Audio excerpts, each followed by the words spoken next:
স্তনপান সুরক্ষিত করতে ভারতীয় আইন সম্পর্কিত টিউটোরিয়ালে আপনাদের স্বাগত। এই টিউটোরিয়ালে আমরা শিখব ইনফ্যান্ট মিল্ক সাবস্টিটিউটস বা আইএমএস সম্পর্কে। IMS act. এখন প্রথমে বুঝি যে ইনফ্যান্ট মিল্ক সাবস্টিটিউটস কি হয়। ইনফ্যান্ট মিল্ক সাবস্টিটিউটসকে আইএমএসও বলা হয়। আইএমএস হলো শিশুর খাবার যা বুকের দুধের আংশিক বা সম্পূর্ণ প্রতিস্থাপন হিসেবে উপস্থাপিত করা হয়। এতে 2 বছর অবধি শিশুদের জন্য সকল শিশুর বাণিজ্যিক খাবার অন্তর্ভুক্ত রয়েছে। এই টিউটোরিয়ালে আমরা আইএমএসকে শিশুর বাণিজ্যিক খাবার বা শিশুর খাবার হিসেবে নির্দেশ করব। লোকেরা শিশুর বাণিজ্যিক খাবার কেন ব্যবহার করে? শিশুর বাণিজ্যিক খাবারের জনপ্রিয় ব্যবহারের 5টি প্রমুখ কারণ রয়েছে। প্রথমটি হলো কল্পিত কথা, যাতে শিশুর বাণিজ্যিক খাবারকে বুকের দুধের সাথে তুলনা করে। এটি বিশ্বাস করা যায় যে সেটি বুকের দুধের মতোই উত্তম। সেটি স্তনপানকে সম্পূর্ণরূপে প্রতিস্থাপিত করতে পারে। কিছু অজ্ঞাত লোক সেটি বুকের দুধের চেয়ে ভালো বলে বিশ্বাস করে।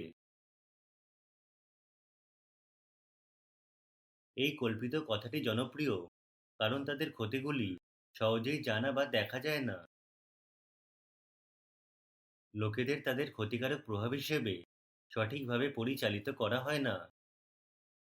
এছাড়াও বিপণন কৌশলগুলি তাদেরকে বুকের দুধের সমতুল্য হিসেবে প্রচার করে। এমনকি অনেক চিকিৎসক বা স্বাস্থ্যসেবা কর্মীরা তাদের ক্ষতিকারক প্রভাব সম্পর্কে অবগত নন। তারা স্তনপান না করার কারণে ক্ষতিগুলি সম্পর্কে জানে না। তাই শিশুর বাণিজ্যিক খাবারকে বেশিরভাগ লোকেরা বিপজ্জনক বলে মনে করে না। শিশুর বাণিজ্যিক খাবারগুলির একটি সাধারণ সামাজিক গ্রহণযোগ্যতা রয়েছে। এটি খাওয়ানোর বোতল এবং কৃত্রিম স্তনবৃত্তের ক্ষেত্রেও প্রযোজ্য। শিশুর কোনো বাণিজ্যিক খাবার বুকের দুধের সমতুল্য হতে পারে না। তারা হয়তো মায়ের দুধের সাধারণ উপাদানগুলি অনুকরণ করতে পারে। সাধারণ উপাদানগুলিতে প্রোটিন, ক্যালোরি বা চর্বি অন্তর্ভুক্ত থাকে, তবে সেগুলিতে বুকের দুধের বহু সংখ্যক উপাদান থাকে না। এছাড়াও বুকের দুধ প্রতিটি মা এবং তার শিশুর জন্য ভিন্ন হয়। শিশুর বাণিজ্যিক খাবারে এই গুণটি নেই। এগুলি সকল মা এবং শিশুর জন্য একই। তাতে স্তনপান করানোর মতো মানসিক সংবেদনশীল সুবিধাও নেই। তারা পুষ্টিহীনতা বা মেদবহুলতার কারণ হিসেবে খুব পরিচিত। এগুলি সংক্রামক এবং অসংক্রামক রোগও সৃষ্টি করে। এই রোগগুলি হল হৃদয় এবং রক্তনালী সম্পর্কিত সমস্যা এবং অ্যালার্জি। তাদের সবচেয়ে খারাপ প্রভাব হল তারা স্তনপানকে শিশুদের কাছে গুরুত্বহীন করে তোলে। তারা স্তনপান যে বিনামূল্য এবং উৎকৃষ্ট তা লোকেদের দেখতে বাধা দেয়। শিশুর খাবার ব্যবহারের দ্বিতীয় কারণ হল এগুলি একটি সহজ শর্টকাটের মতো লাগে। স্তনপান করানো হলো একটি দক্ষতা। স্তনপান করানোর সঠিক কৌশল শিখতে বা সহায়তা করতে সময় এবং প্রচেষ্টা লাগে। স্তনপান করানো সম্পর্কে শিখতে সমস্যা হতে পারে। বাড়িতে স্তনপান করাতে মায়েদের পরিবারের সমর্থন প্রয়োজন। বাড়ির বাইরে বা কর্মক্ষেত্রে স্তনপান করাতে তাদের সমাজের সহায়তা প্রয়োজন। তাই শিশুর বাণিজ্যিক খাবার সুবিধাজনক বিকল্প হিসেবে গণ্য করা হয়। এখন শিশুর বাণিজ্যিক খাবার ব্যবহারের তৃতীয় কারণ নিয়ে আলোচনা করি। ভালোমতো না জানা স্বাস্থ্যসেবা কর্মীরা একটি সহজ সমাধান হিসেবে শিশুর খাবার ব্যবহার করেন। তারা কিভাবে সঠিক উপায়ে মায়েদের স্তনপান করাতে সহায়তা করবেন তা জানেন না। তাই এই সমস্যাযুক্ত পরিস্থিতিতে তারা ডিফল্ট রূপে শিশুর বাণিজ্যিক খাবারের পরামর্শ দেয়।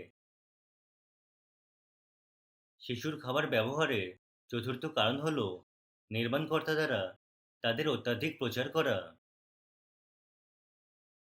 শিশুদের খাবার কিনতে লোকেদের সন্তুষ্টির জন্য বৈজ্ঞানিক শব্দ এবং পুরস্কার ব্যবহার করা হয়। তারা স্বাস্থ্যসেবা কর্মীদের সহজে শিশুর খাবারগুলি নির্ধারণ করার জন্য রাজি করায়। শিশুর খাবার ব্যবহারের পঞ্চম কারণ হল নতুন মায়েদের সংবেদনশীল দুর্বলতা। তাদের উদ্বেগ তাদের নিজস্ব সমস্যার সময় বৃদ্ধি পায়। বন্যা বা কোভিড-19 সংকটের মতো দুর্যোগের সময় এগুলি বেড়ে যায়। তারা আত্মবিশ্বাস হারিয়ে ফেলে এবং মনে করে যে বুকের দুধ তার শিশুর জন্য পর্যাপ্ত হবে না। তারা শিশুদের খাবারের উপযোগিতা সম্পর্কে ভুল পরামর্শ বিশ্বাস করা শুরু করে। তারপর তারা শিশুর বাণিজ্যিক খাবারের ব্যবহার শুরু করে। এখন শিশুদের বাণিজ্যিক খাবার প্রচারের ইতিহাস সম্পর্কে আলোচনা করি।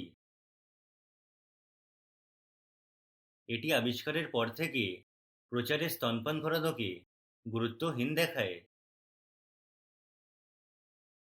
তাদের সংস্থাগুলি সরাসরি গর্ভবতী বা স্তনপান করানো মহিলা এবং স্বাস্থ্যকর্মীদের লক্ষ্য করে। তারা পুষ্টি এবং স্তনপানের কর্মশালার মাধ্যমে শিশুদের খাবারগুলি প্রচার করার চেষ্টা করে। তারা বন্যা বা ভূমিকম্পের মতো জরুরি পরিস্থিতিতে বিনামূল্যে প্রোডাক্ট বিতরণ করে। তারা মুদির দোকান এবং মেডিকেল স্টোরে শিশুদের খাবার প্রচার করার চেষ্টা করে। শিশুর বাণিজ্যিক খাবার স্টোরগুলিতে সুস্পষ্টভাবে প্রদর্শিত হয়। তারা লোকেদের লোভ দেখিয়ে শিশুর বাণিজ্যিক খাবার কিনতে এবং ব্যবহার করতে উৎসাহিত করে। স্বাস্থ্যকর্মীরা বুঝতে পেরেছিল যে এই কৌশলগুলি শিশুদের জন্য কতটা ক্ষতিকর। শৈশব জীবনের একটি দুর্বল সময়। শিশুর খাবার অনুচিত ব্যবহারের মতো অনুপযুক্ত খাওয়ানোর অভ্যেসগুলি খুব বিপজ্জনক। তাই শিশুর বাণিজ্যিক খাবারের প্রচার নিয়ন্ত্রণ করতে বিশেষ আইন প্রয়োজন। সেজন্য international code of marketing of breast milk substitutes নির্মাণ করা হয়েছিল। এটি 1981 সালে বিশ্ব স্বাস্থ্য পরিষদ দ্বারা গ্রাহ্য করা হয়েছিল। এটি সকল দেশকে শিশুর খাবারের বাণিজ্যিক নিয়ন্ত্রণকারী আইন বানানোর অনুমোদন দিয়েছিল। ভারত পাশ করেছিল infant milk substitutes, feeding bottles and infant foods regulation of production, supply and distribution act 1992 and amendment act 2003। এটিকে আইএমএস অ্যাক্টও বলা হয়। সকল দেশ অনেক আইন পাশ করে কোডটি আইনীকরণ করেছিল। সমস্ত আইনে আইএমএস অ্যাক্ট হল সবচেয়ে কড়া আইন। আইএমএস অ্যাক্টের বিধানগুলি বিপিএনআই খুব স্পষ্টভাবে জানিয়েছে। বিপিএনআই হল breastfeeding promotion network of India. এখন আইএমএস অ্যাক্টের 10টি উল্লঙ্ঘন নিয়ে আলোচনা করি। আইএমএস অ্যাক্ট উল্লঙ্ঘন হিসেবে বিবেচিত হয় যদি একটি খাবার যে কোনো উপায়ে, বিশেষত 2 বছর বয়সী শিশুদের জন্য প্রচার করা হয়। খাবারের নামে কিছু যায় আসে না। যদি প্রোডাক্ট আইএমএস অ্যাক্টের সুযোগের অধীনে বিজ্ঞাপন দেওয়া হয়। এর মধ্যে রয়েছে শিশু দুধের বিকল্প, খাওয়ানোর বোতল এবং শিশুর খাদ্য। যে কোনো ফর্ম বা মাধ্যমে কোনো বিজ্ঞাপন আইএমএস অ্যাক্ট উল্লঙ্ঘন করে। এটি টিভি, সংবাদপত্র, ম্যাগাজিন, জার্নাল, রেডিও, এসএমএস বিজ্ঞাপন অন্তর্ভুক্ত রয়েছে। এতে সোশ্যাল মিডিয়া, বিলবোর্ড, ব্যানার এবং অন্যান্য বিজ্ঞাপন অন্তর্ভুক্ত রয়েছে। যদি প্রোডাক্ট বা তার নমুনাগুলি সরাসরি কোনো ব্যক্তির কাছে বিতরণ করা হয়, এতে গর্ভবতী মহিলা এবং স্তনপান করানো মহিলাও অন্তর্ভুক্ত। প্রোডাক্ট ব্যবহার বা বিক্রি করার যদি কোনো ধরনের লোভ দেওয়া হয়, লোভের মধ্যে ছাড় বা বিনামূল্যে উপহার ইত্যাদি হতে পারে।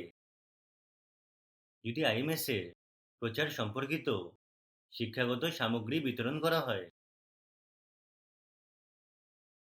যদি এই প্রোডাক্টের লেবেলগুলি বিক্রি করার জন্য নির্দিষ্ট ছবি লাগানো হয়,